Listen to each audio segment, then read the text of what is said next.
All right, welcome back. We are COMP1115, and maybe I should turn the thing on here so you can see it. How about that?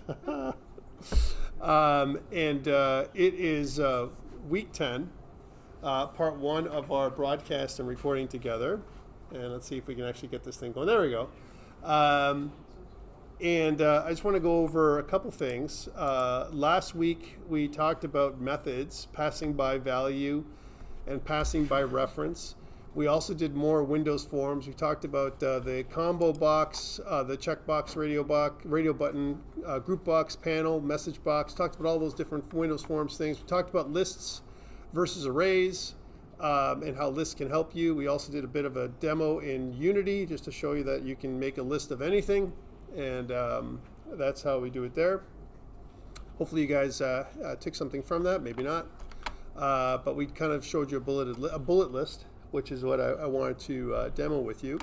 And I wish we were in a Unity room, like kind of a lab, that we can do that, and we would do more of that as opposed to Windows Forms. But we have Windows Forms, and it's still a user interface, and which some of you have reported are a little easier than just doing console, right, and more interesting. So we're going to continue with that.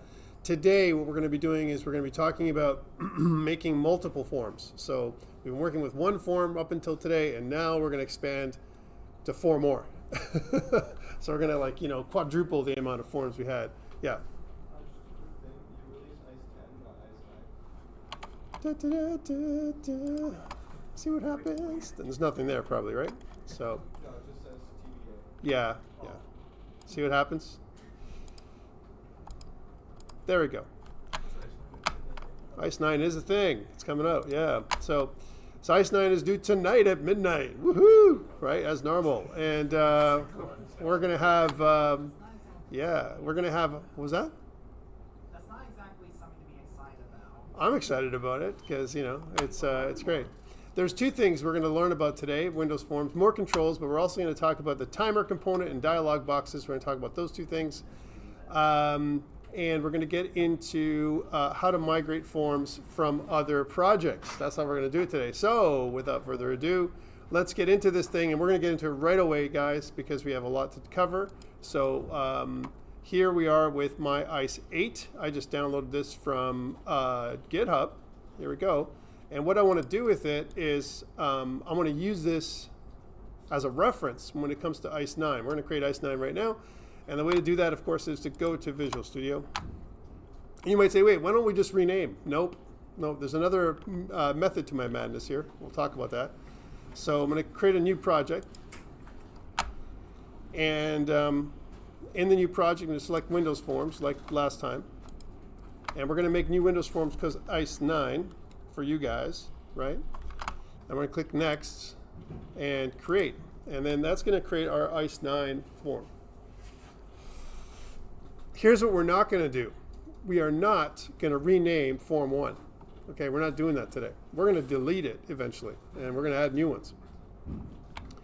So, although I have the PowerPoints that I've shared with you, what I'm going to do is I'm going to go through some of this with you without the PowerPoints. I'll refer back to them. You can see that Visual Studio 2026 is out, and they're trying to market it now. Maybe next semester, we'll see. Probably not. So here's Form 1, and what I talk about here is how to migrate forms. Okay, so one of the things you can notice is that, I can go from ICE 8 to ICE 9 in my PowerPoints, right? And this is what I want to do. And I want to do this because it's far easier for me to do this going from ICE 8 to ICE 9 than for me to rename this project. Renaming a project that's Windows Forms, you're asking for trouble, my friends. Okay, you know how difficult it was before when we only had a console app? Right now, there's so many other files that are hidden, that are part of this project, that would mess you up, right? So instead of doing the renaming thing, there's a far better way of doing this thing. And what I want you to do is, once you created ICE 9, close off your Visual Studio, like literally close it down. Whoop, there we go. And once you've closed it down, and I'm just going to minify this so we can see nothing. Once you close this down, I'm going to pull up another copy of my File Explorer here. I think it's just easier for me to do it this way. And I'm going to go to downloads. And my feeling is you have ICE 9 and ICE 8. I'm going to go into ICE 9. Here's ICE 9. And here's ICE 8 on the left-hand side. I'll just kind of do left hand, right hand, kind of thing. Woohoo, right? And we're all working in this thing here. You can see that ICE 8 has a couple things here. We have like our git ignore files here and stuff like that. I want to copy those over. So I'm going to take these two files, git ignore and git attributes file, and copy them. Control C. You can also right click and copy. And right click and paste, or Control V on this side. Hey, look at that. We have git ignore files now. Yes? What if we don't have ICE 8 on these computers? Well, you download it, baby. Download it from your GitHub, yeah. And if you're copying the entire folder of ICE 8? la la, I'm downloading. I've got the ICE 8 folder on the left-hand side. You can download that from GitHub, right, or whatever, and expand it. And on ICE 9, we just made ICE 9. It's empty. It's blank. It's a blank ICE 9, right? And all I'm doing here, instead of me having to recreate the wheel and do those git ignore, git attribute stuff, I'm just passing it over. It's going whoop. There it is, right? Next, I'm going to go into the folder that says ICE 8 and the folder that says ICE 9. And the big things that I want to copy here are this one, the selection form from last week. Now, again, one thing I'd like to tell you is this. What if you don't have ICE 8 from last week because you didn't do it, right? You can certainly start from my ICE 8. Download my ICE 8, start from there, grab my selection form, and this way you have a good place to start as opposed to starting from scratch. Okay, please don't start from scratch. There's just no time for that today. You need something to start from. So here's my selection form from last week. Take a look. Selection form on the left. I got this new stuff on the right. Right. I also have form 1 on the right. I'm not going to kill that yet, but I want to grab my selection form here. Right. All these three. There's three parts to it. There's selection form.cs, selection form designer.cs, and selection form.resx. Those three files. Right. And I'm going to copy them, and I'm going to go to the right here, and I'm going to paste them in. Right. So just right click and paste. And when I've done that is I haven't touched my original. This is my original. ICE 8 is left alone, right? I'm not cutting it from ICE 8 or dragging and dropping from ICE 8 to ICE 9. I'm just copying it, okay? There's a reason for this. Why? Because if something goes wrong, we can always go back to ICE 8 and do it again, right? So we have a copy to work from. All right, so now that I've copied everything across to ICE 9, it has to be in the same folder as where you see your Form 1, ResX, Form 1, or all the other stuff. Then we can restart Visual Studio going back to ICE 9. Okay, so leave this alone. We can close off ICE 8 now. We don't need it. A couple ways to start Visual Studio. We can go up one level here and just double click on the SLN file. Or if you're used to going to Visual Studio and starting it from here, you might be listed here. You can do that too. Either way. Okay. Once you do that though, you're going to give it a chance. Give it a chance. Give it a chance. And what you're going to see is when it's loading the designer, you're going to see my selection form come up over here. Okay, we need some changes to make because selection form, its namespace was the older namespace from last week, which was ICE 8. Our namespace now is ICE 9. That's the only thing you need to change. So if I actually go to here to selection form, if I double click it, you'll see it now. This is what we did last week. No changes. It's really beautiful, right? If I press F7, right, which will take me to the design, to the code view, you can see that this namespace is wrong. It's ICE 8, right? We got to change this to ICE 9. It's important to do that. ICE form is hilarious. Right. And what you also need to do is the designer also needs to change. So there's the code view and the designer, both of those two things need to change to ICE 9, right? And once we've done those changes, save all, right? And you might come back to your selection form in the design view, and it might look messed up or not. It's good. Huh? It's a lot of red, but don't worry about it. As long as you change ICE 8 to ICE 9, you're good, right? And then let's just delete Form 1. So if I go back to Form 1 and right-click and delete it, I can delete Form 1, right, because we don't need it anymore. And if I go back to the program.cs file is trying to start with Form 1. We don't want that. We want it to start with selection form. So we'll start with that. So those are the changes you make. By the way, all of these changes are noted on the PowerPoint slide deck. So there's nothing that you're going to do. If you're behind, catch up, right? And the test for this, all I did was change this. Look, guys, I just changed this from form 1 in program.cs to selection form now that I moved it over. And when I've done that, and if I press play, then we should see, if everything goes well, we should see my selection form from last week, and it's all of its ugly glory, right? And that means if I press my random nut buttons, you know, it should work every single time I press that. Or if I select my army, you know, as an example, that should work too. I get a lot of red. Well, then you did something wrong. You did something wrong, boy, right? I had, So- I had a ball with the selection form. All right, I'm glad you did. Yeah. So there were some parts of the selection form that were you to do, right? Remember? And I didn't do those here, and I'm going to do that with you now to catch up. All right. So again, we've moved over. We've got this thing going, and I just want to talk about last week's in-class exercise 8 and what that entails. I'm just going to download that PowerPoint because it's not here. 1 second. Woohoo! We're going to cook with gas today, baby. Right? So here we go. I'm just going to go into grab my. You got it now? All right. There we go.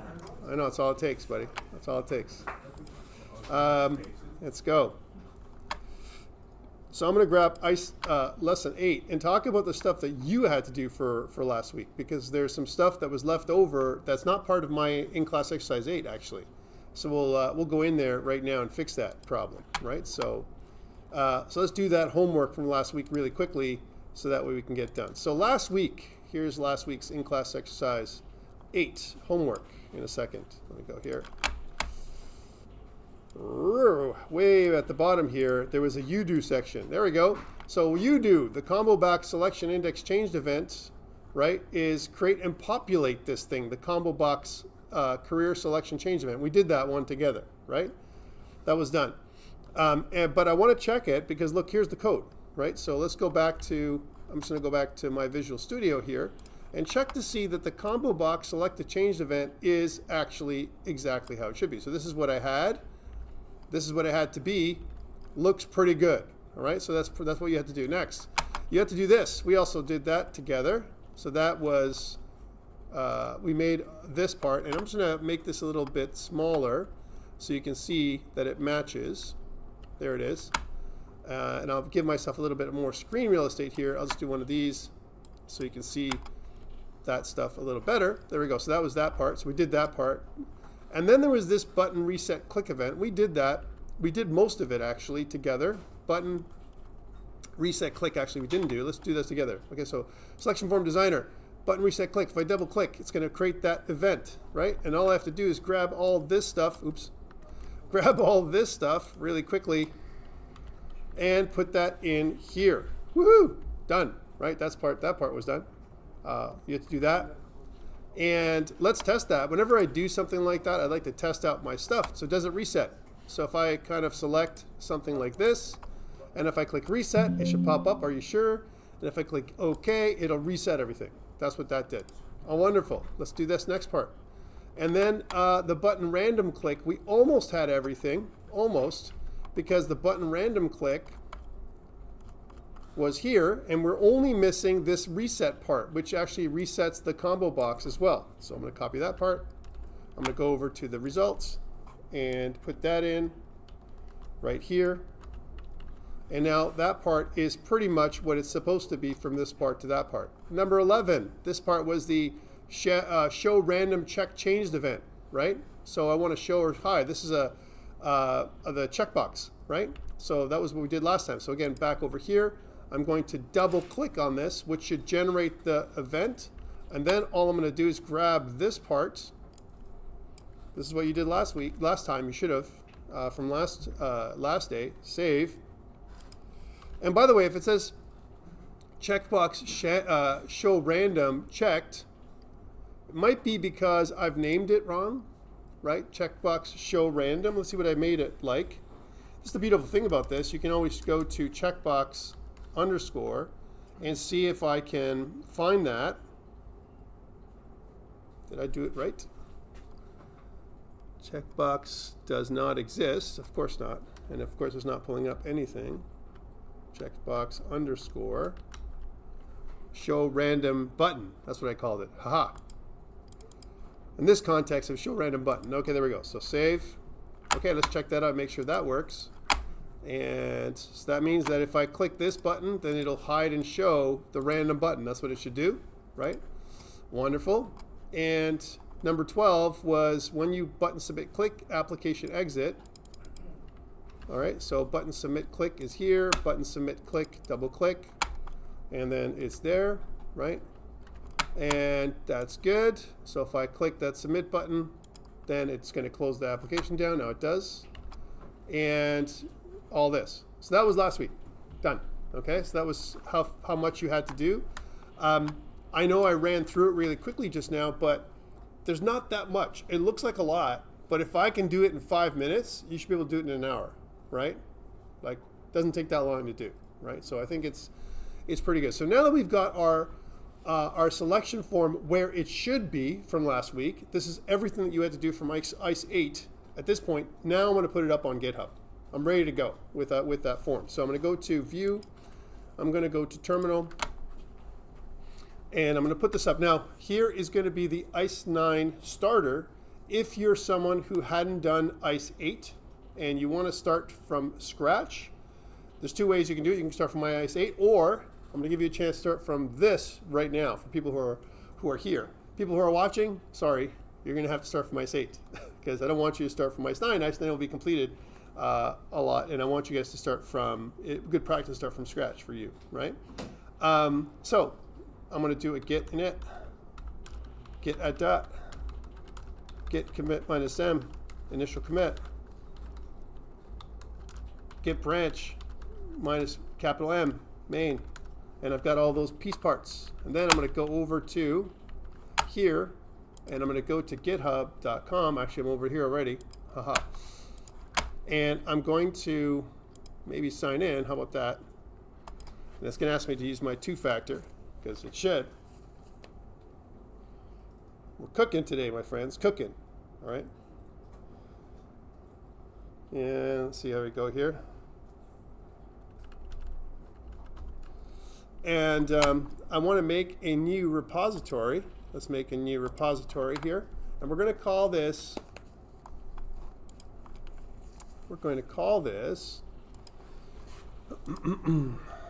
COMP1115 in the fall 2025 semester, and it is ICE 9. That's the one we want. It's not going to be private, it's going to be public. We're going to get steering instructions. I'm going to copy this across, go back into Visual Studio, right click, and we're ready to rock and roll. All right? Now, I don't expect you guys to be that fast, but your speed should be improving at this point. All right? So it shouldn't be that you don't know how to do these things. If you're someone who doesn't know how to do GitHub, like actually work with GitHub right now, and Git is still a mystery to you, right? I don't think it is. Most of you, I saw your tests. I think you know what you're doing for the most part. And on that, your tests have been marked, so they're done. I'm still working on the other ones, but I wanted to get those tests out because today, my friends, is the last day to drop without academic penalty. So I got to talk about that. If you're not doing well and you're hovering at the 50% mark when you look at your marks, whatever your mark happens to be out of, everyone's mark is out of different things depending on how many things they've submitted right now. And if you're hovering at the 50% mark, that's a good indicator that you may want to think about what to do, right? There's a couple options. One of them is drop, right? And try this again next year. Because it will take you a year to come back. Like there is no, this course is not offered again in the winter or in the summer, right? So it's not until next fall. Or change your priorities, and maybe if you're hovering at the 50% mark, try and bring your marks up by making sure you submit all your in-class exercises from now until the end, and really study and work hard to get that mark up. You still might do okay, but if you're sitting at 50%, you're not, your maximum is probably going to be, if you did everything perfect in the second half, 75%, right? Max. That would be maximum of what you could do. So, but if you're hovering lower than 50%, I highly recommend you withdraw, right? And the reason for this is because you're just going to affect your GPA, Not because I want any of my students to leave our courses. I don't think that's a good thing, but take a look at those things. I mean, your combined mark should be up, and I think most of you are doing fairly well. I don't think I'm really worried about the majority of you. There are some people I'm worried about, but those people, we've had conversations together around that, and I think that you have some decisions to make, but that's why we're talking about this. But for the most part, the exam, if I was to kind of go over it really quickly from what I saw when I was marking it, task 1, 2, 3, no problem. Task 4, some of you. Task 5, fewer of you, right? So I had quite a few people who did 100% in the course, which is good. I think that was, in the exam. I think that's really good. And there's some people trending very high in the course, 95, 97 overall. So that's a good indicator of I got some range happening in the course in terms of people who've never programmed before, people who have different priorities, right? Maybe they do different things outside of school, or they're busy, they're working, whatever. And also from an understanding perspective, everyone has different understanding. Don't beat yourself up. You still got lots of time. We're kind of at week 10. We have 4 weeks until the final exam, and the final exam will include everything we've done in the second half, which means Windows Forms and stuff around Windows Forms, okay? So this Windows Forms application that we're working with right now, you will see it again on the final exam. It's not going to be new stuff. So don't be afraid. You've already seen what my other exam looks like. This exam will be very similar. All right, enough about exams. Let's keep going in terms of things. So we've migrated. We've done all this work, and this is on the PowerPoint. We've gone from ICE 8 to ICE 9. We've copied across the namespaces. We have our little form. We've done our work and everything else, and we've also started this off. We're at this point right now where we tested our project and everything works beautifully, right? We put it up on GitHub, so you're good to go, right? And now what we want to do is talk about adding new forms. Yes? Is the repo public? It is. It is, I think. Yeah. No? Okay, I couldn't see it. No, that's not public. I will make it public. Thank you. Georgia College. I know, right? Yeah, it is. There we go. Thank you. It is now. How about that? Okay. Back to this. So we have to add, I want to add a bunch of forms. So here's what I want to do. This is my plan for today, right? I want to take a form and I want to make it so that it is semi-transparent. Oh yeah, we're going to cook right now. That's right. We can do these kind of things with forms. And not only is it going to be semi-transparent, but it's not going to have any border, no maximize, minimize buttons or anything like that. It's going to say character generator. And then what it's going to do is after 2 seconds, it's going to fade away. It's going to go away. And it's going to basically, show my selection form. That's what I want to do, right, with the splash form. It's like a splash page when you first start off your application or whatever, right? So a lot of companies do this kind of stuff where they kind of show something for a second and then they go on to something else. Sometimes they use it for loading purposes when they run a preload assets and that kind of stuff. For us, it's just going to be because I want you guys to practice with the timer control, which is what we're going to learn about today. The next form is going to be blank, other than 2 buttons. There's going to be a back button and a next button, right? And it's going to allow us to navigate between the selection form and the final form. The final form is for you to do. You're going to user interface it. You're going to make it all yourself. Hopefully it'll match up with your style that you have right now with your forms that you got going on. Or you can continue with what I've given you as a user interface sketch. And we're also going to make the about form. But this one is a special one, is what I said, right? And it's special because it's actually an about box pre-made, pre-built form for Windows, right? So Visual Studio is giving you this form. We're going to work with it, and what it does is it gives you information about your assembly for your application. This is a very common form that you might see about, what's this application about, and it gives you a bunch of stuff. So 4 new forms we're going to build out, and we're going to do it now. Ready? Let's go. So how do we do that? Back to Visual Studio. So I want to go into, I'm going to close some of these things down. Notice on the top here, we see all these things. I want to right click and I want to close all tabs. So I'm not going to have any tab open right now. Right click and close all tabs. And on the right hand side here, you can see that there is ICE 9. What we've done before is I want to right click on ICE 9 and I want to add new item. Add new item. And I want to show all templates here. Make sure that it says show all templates, right? And you can see that there is a form right here we can add. We've done this before, okay? I want to add in something called splash form. So let's just put in splash form. Let's call it splash form. That's what it is. Okay, so Windows form called splash form. Add. There's the splash form. It's pretty ugly. Doesn't do anything right now.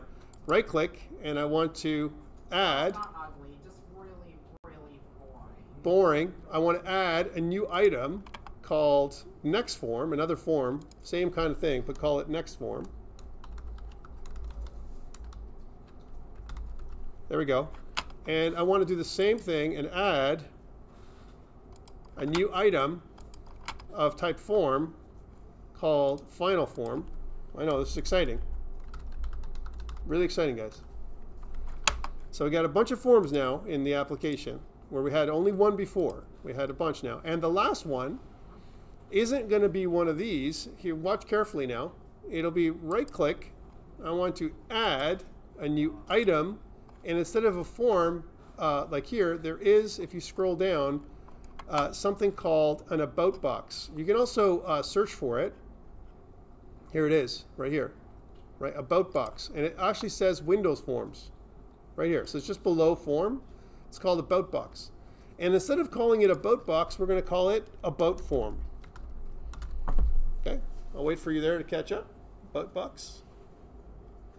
All right. Splash form. So we got we got 3 forms right now. We got splash form, next form, final form, and now we're going to add in about form. But about form is special because it's going to use this template right here, which is built into Visual Studio, and it offers us this template right here, about form, about box. I'm going to click add. And it looks like this, built in, right? This is what the about box looks like, okay? So this is a very interesting thing, and what it does for us when we use the about box is we're not going to show it with the show command. We're going to use something called show dialog, and show dialog makes this into a dialog. And we'll talk about what the difference between a dialog is and the regular one, all right? So those are the forms we've added in. Now I'm going to go with, beautifully, I'm going to go all the way down here to ICE 9, where I already detail this stuff. And let's take a look. We've already done this part, okay? We already done this part. We need to do this part, right? Because migrated user interface to character generator. I forgot to do that. I mean, I guess I can do that now, but you guys should do that. And then this one I wanted to, I guess, definitely add in here, which is added 4 new forms to the project. Copy. And I'm going to go back to Visual Studio, go View, Terminal, and I'm just going to do git add dot, We all know where this is going. git commit, do we? -m. Yeah, There we go. because I knew why you were going to terminal. Oh, It's for the same exact reason as every other commit that we've made. I know, right? Here we go. Here's the next one. I want to add in the program.cs file. I'm actually doing your in-class exercise right now. I'm going to add in the program.cs file at the top. I want to add in this, but why? Let's go back to my PowerPoint for a second. So I've done all these 4 forms, but now what we want to do is we want to support these forms, all right? So we could certainly leave them the way they are, but let's take a look at Visual Studio and what we have. We have all these forms. So question for you guys. Imagine you as a programmer now. I want to go from one form to the other. Wait, how do forms work? Well, if you look at the program.cs form, what it does is it instantiates, that's a big word here, this instantiates or creates, so this right here creates, right, a new instance of selection form. I'm going to type this in for you guys. We're going to get back to this, so you can see this. I don't need this comment. This is boilerplate comments. I'm getting rid of it. Let's get rid of that. But I want to make this bigger so you can see what I'm talking about. Look, here is where we instantiate an object of type selection form. When we instantiate it, that object is created. So the form basically inflates. Whoop. I breathe life into it. Okay, but wait. I want to breathe life into my other forms. But if I do it like this, from within the previous form, how do I go back? There's no reference. There's no way of going back. I want to be able to navigate. This is what I want to do today. I want to go from form A to form B to form C to form B to form A. I want to be able to go back and forth across all my forms, right? I can't do that if I instantiate or create forms within other forms. I can't do that. It just becomes very challenging. So we're going to use our program.cs as our home base, our controller for everything else that we're doing, okay? So in that way, I want to start by thinking about our program.cs form, just like we did with the console app, as the point of entry for our application. That's what we're doing, okay? Call stuff from in here. We're going to not just call stuff, we're going to create some structures here I want to talk about. And the first structure we're going to create is this enum, where I kind of talk about each of the form types here. So we're going to do this outside of the program class. So copy this, please. And I'm going to go all the way inside of my, so up here in ICE 9, if I just type it up here, this is what it would look like. Just underneath the namespace, please. Okay, is where it goes. And of course, what I tell you to do is after you do that, I tell you to do a commit, right? Because if I go back to ICE 9, I'm like, well, after that, do a commit, kind of thing. Added form type enum to program.cs. So that's inside of your PowerPoint. So view, I go to terminal, and I go to git add dot, git commit -m, and then that's it. Okay, so I've done that part. Woohoo! Cooking today, my friends, cooking. All right. Next, I want to talk about this. Yes. I just need some help when you get the chance. I just don't want to fall too. No problem. Can I get someone to take a look at my friend over here and see if they can help out? So I want to do this, right? And I want to talk about this, right, a little bit. This is inside of my program class, right? And I want to do this part. So I want to grab this code here, right? And I want to go inside my program class now. So just at the top, okay?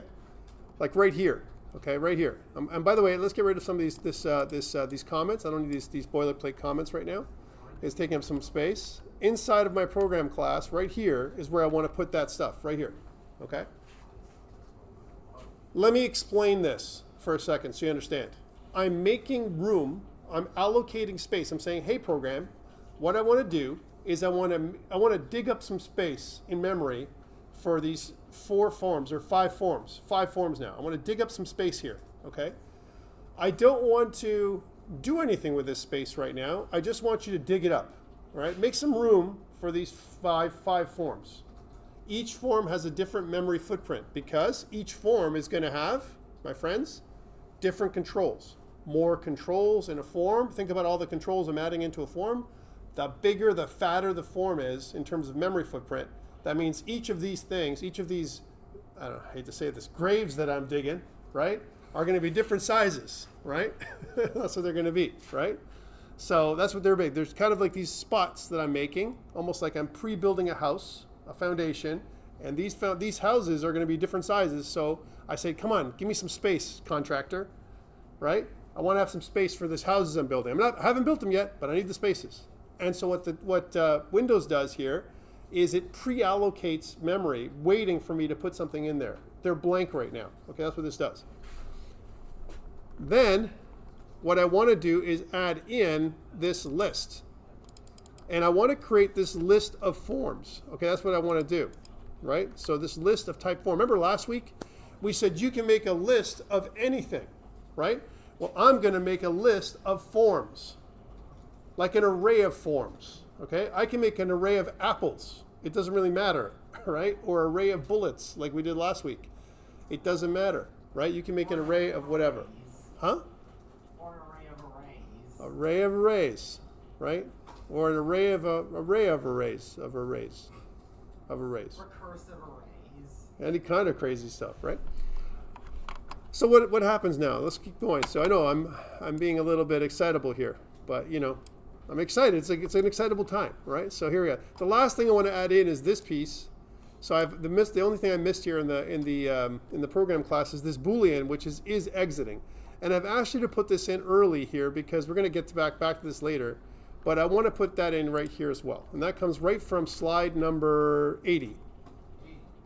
I just jumped to that because that is like number 5 in my we do section. And I'm also going to grab the commit message here. There we go. Here's the commit message. And I'm going to go back down to here, save all, and view, terminal. Let's do that commit.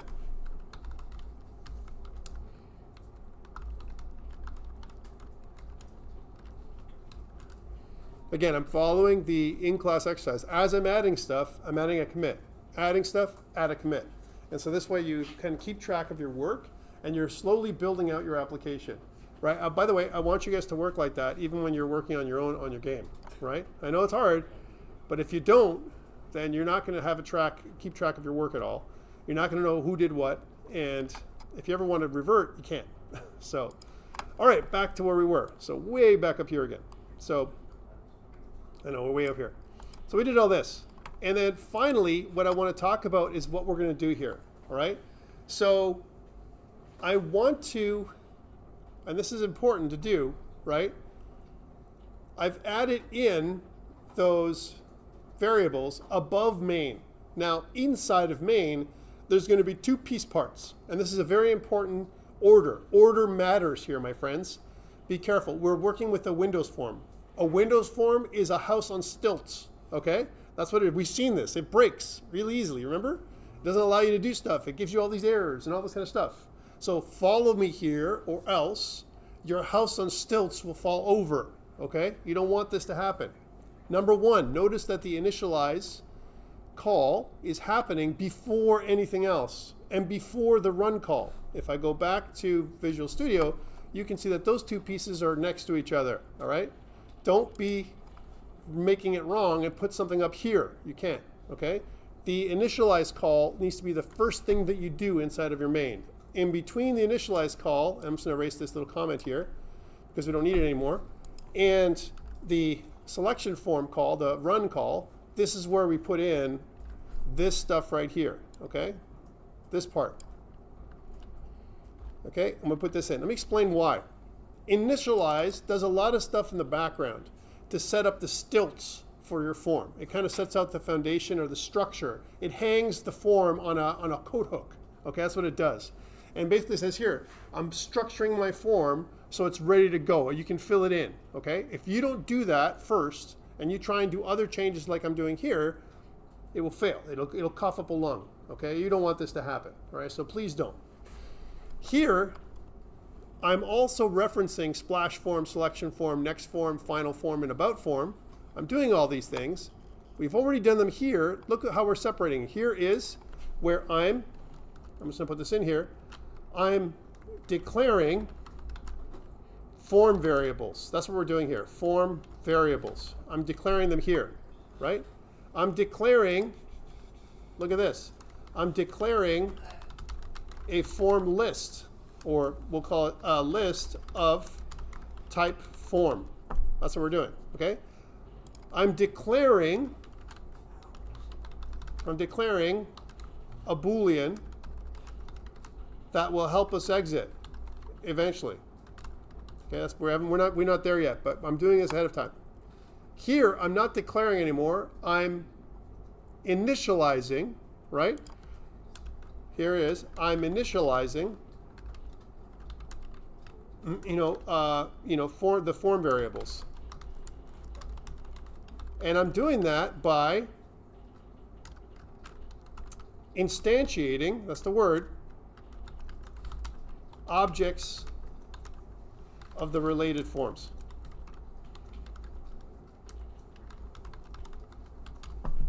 Okay? That's what I'm doing here. Instantiating. I want you to hear that word because that is a word that you're going to use all next semester. Instantiate, right? And what it means is I'm creating an instance of, or I'm breathing life into. I'm calling the demons of the programming world, and I'm saying, demons, I want you to breathe life into my form. And all of a sudden, the form gets created, right? What I'm actually doing with the demon is the computer in this case, and the form is my magic spell, right? And whenever you use magic always has a price, my friends, right? So what we're doing is we're allocating memory with that magic. We're allocating memory. And when we allocate memory, we're allocating memory for each of those forms. Before we said, hey, Windows, put aside some memory. We haven't used it yet, but put aside some memory. Now, here when we're instantiating, we're saying, you know that place you put things aside? Fill it up now. Fill it up with all the information here that we need. That's what we're doing here when we initialize, all right? So here's where we initialized all of our forms. Next, what we want to do is we want to declare or we want to set up our form array. And we're using a collection expression we've seen before, right? Here's our collection expression. I'm just going to make it so it's formatted, right? So this, right, what we're doing here is we are initializing the forms array, forms list. Remember, it's not an array, it's a list. We have a lot of control with a list. We'll need that next week. Okay? So this is a beautiful thing, right? I have a forms list. So these are just extra control structures that'll help us. I don't need any of this stuff, right? All I actually need is this stuff, right? This stuff right here. As soon as I initialize this, I can access this, okay? So this is pretty cool. And once I've done this part, once I've done these two pieces, let's go down to our in-class exercise around, page 81, I'm guessing. And you can see we've done this part, and I want to use this commit right here. And I'm going to go into view terminal, and I'm going to say git add dot, git commit -m. And that's pretty cool. Back to there. How are we doing with time? We're doing great with time. Woohoo! Like I said, we're cooking. All right. We're way up here. Questions so far? Yes. Is it hard to help them, or is it? How are we doing? I've already asked students, we're not too sure. Okay. So you're gonna have to wait for a second. What do we call the commit for this property? Sorry? What do we call the commit for this page here? Oh, that's line or page 81. No, just for the page you're on right there. When you did all that reconstruction. Yeah. What's that? The page 81, I think, is where I put it. Here, look. Preloaded forms and created from list. Yeah. That's okay, buddy. All right, so what was that? So I want to get to the splash form, and I think some. Does anyone else need help? How are we doing? Are we good? Okay. So what I've done so far is I've done a lot of work, but we haven't tested anything. Does this break anything is the question, right?